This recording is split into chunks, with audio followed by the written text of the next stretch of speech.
So, hello everybody.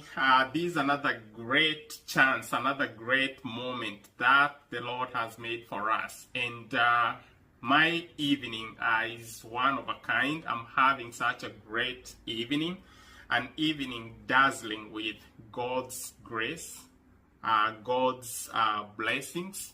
I feel so happy to be able to touch base with you again, to be able to have another chance to talk to you.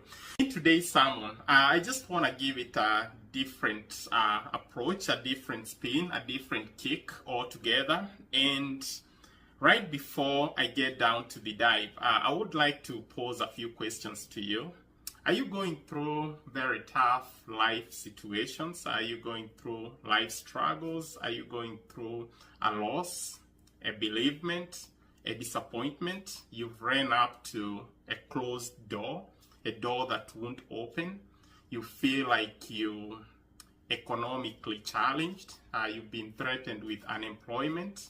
Maybe you're not being paid enough. You can't swing your bills at home. You can't swing that healthcare bill that just came out. God can see into the future. He can extrapolate, project, and predict what the future holds. He can see how weakened your enemy is, wounded, bleeding profusely, about to pass out, can't walk properly. That's why he wants you to keep the fire burning. He wants you to keep marching on. He wants you to keep the battle going. 1 Kings 18 verse 20. That's 1 Kings chapter 18 verse 20. The Bible on here tries to magnify, tries to elucidate the need to pray to God, the need to humble ourselves and just put that prayer out to God. God, in this particular verse, came through for Elijah, and I believe the same will happen in your situation, in your life.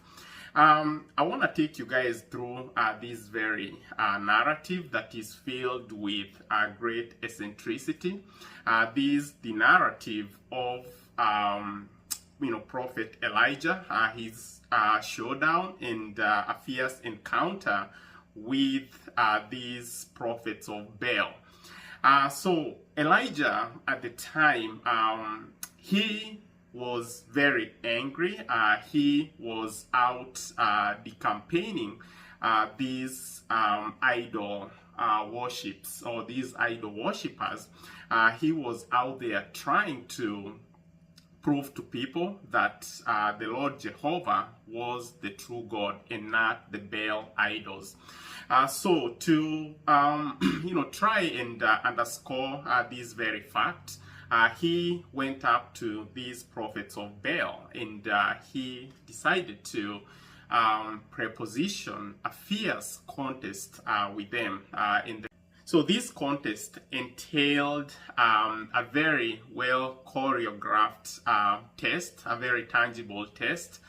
So they were to build an altar, load that altar with wood, and that should subsequently be followed by a prayer to their respective gods.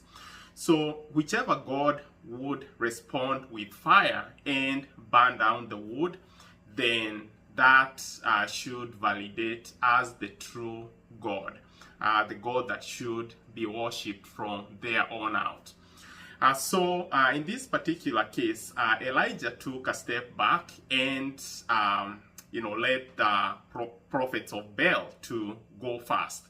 So they danced, worshipped, and praised their God for protracted periods of time, but nothing happened. When Elijah's time dawned, he stepped forward, raised his hands up to the skies, and immediately a ball of fire shot from heaven down to this very altar. This fire not only burnt the wood, but completely destroyed the altar rock. So that was consequently followed by a bloodbath, all capital punishment to all these 450 prophets of Baal. When Jezebel, the king's wife, back in the palace, when she heard about this ordeal, when she heard about the predicament that had befallen her prophets of Baal, she became ballistically furious. So she sent a dreadful word out to Elijah, a very dreadful word. And that message stated that if I don't kill you tomorrow by this time, I would kill myself.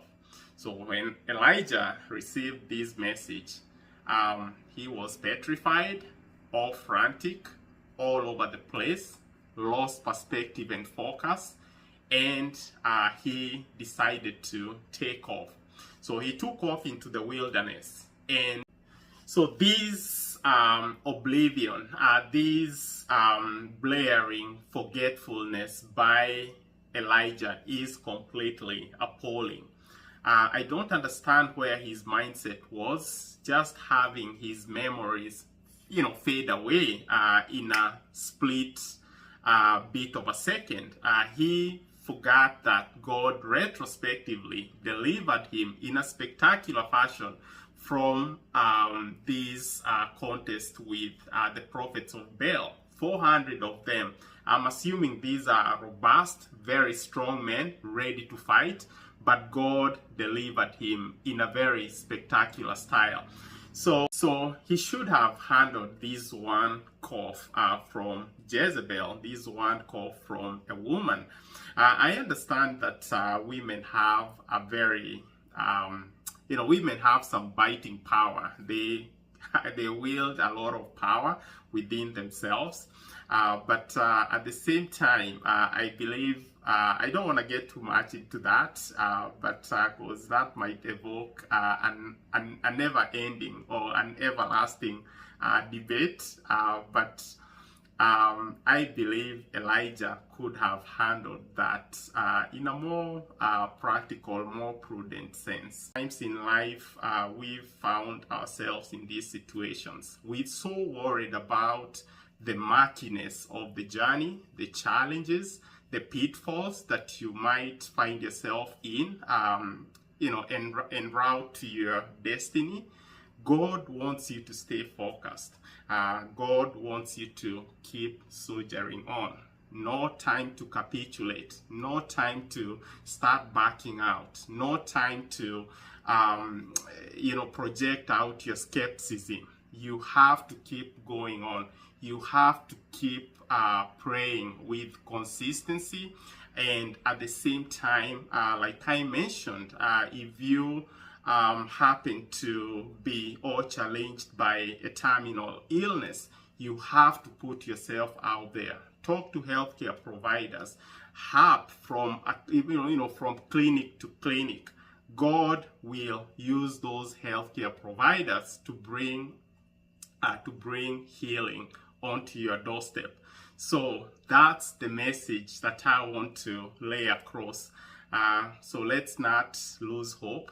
Let's not lose perspective. Let's keep our eyes on the prize. So I hope this message gets you in good faith, and I hope that I've transformed your life, and I hope you find this message interesting. Anyways, I'm just gonna wrap up this video at this point. So I hope you all have a great week ahead. Thank you.